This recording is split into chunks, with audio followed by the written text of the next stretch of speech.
So back in the day when I was using Quick Basic, I remember reading about Turbo Basic and maybe thinking about purchasing it. But after looking at the feature list and all that, I decided against it. And I just started playing with Turbo Basic and Power Basic last year, I think, after discovering it on WinWorld. So I downloaded and played around with it. And one of the things I discovered is that yeah, at the time, I think I made a good decision because Turbo Basic just, I don't think was up to it. When I purchased Quick Basic, it was up to 4.5, and it came with a really good manual, and there was a lot of third-party libraries, and it did quite a bit. And looking at Turbo Basic now, I think even though it might have been faster, I'm not sure. I haven't done any tests to figure that out yet. But in terms of just the IDE, it wasn't that good. And it just looks like it's lacking some features. And some of the features I've discovered already have been the graphics area, the palette statement, for example. So I'm not sure what period Turbo Basic 1.1 was out, um, but it supported EGA graphics, and this goes up to VGA screen mode 12, and it supports all the line command and the put and get command, but it doesn't support the extended palette command. It doesn't support the RGB values that VGA needs.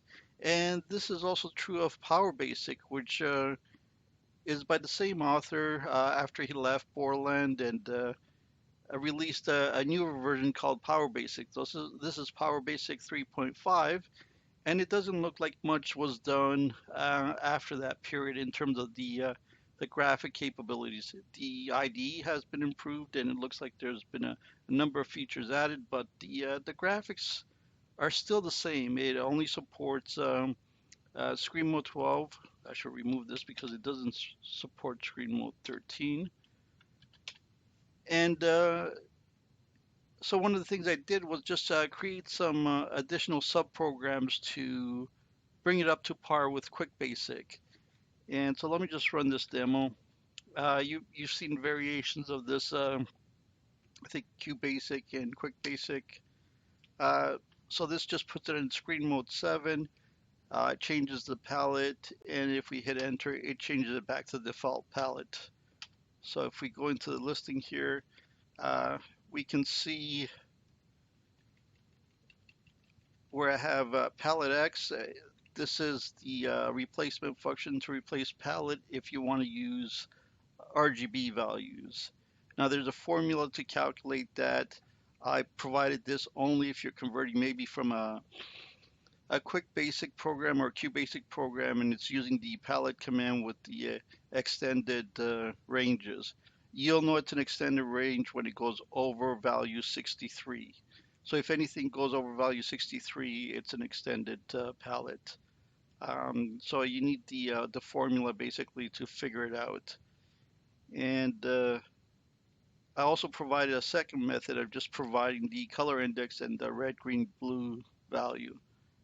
They're both here. I will put them on GitHub. With this subprogram, I've also included this part here.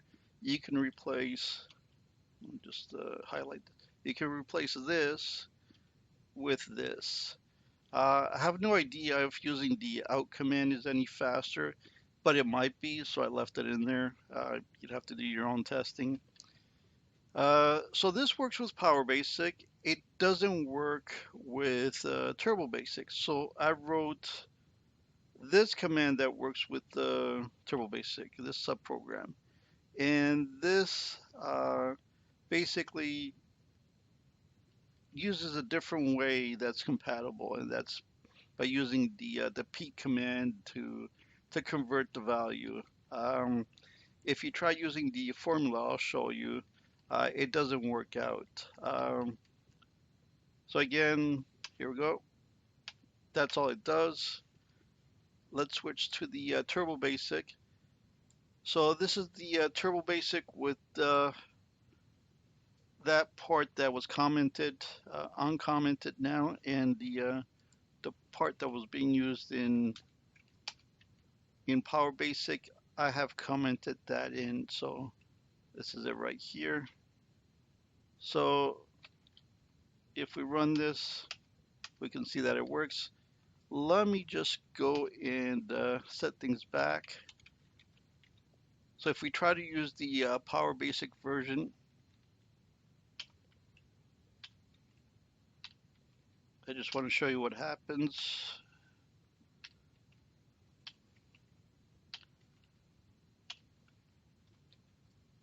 And so if we try to use that, it messes up the colors basically.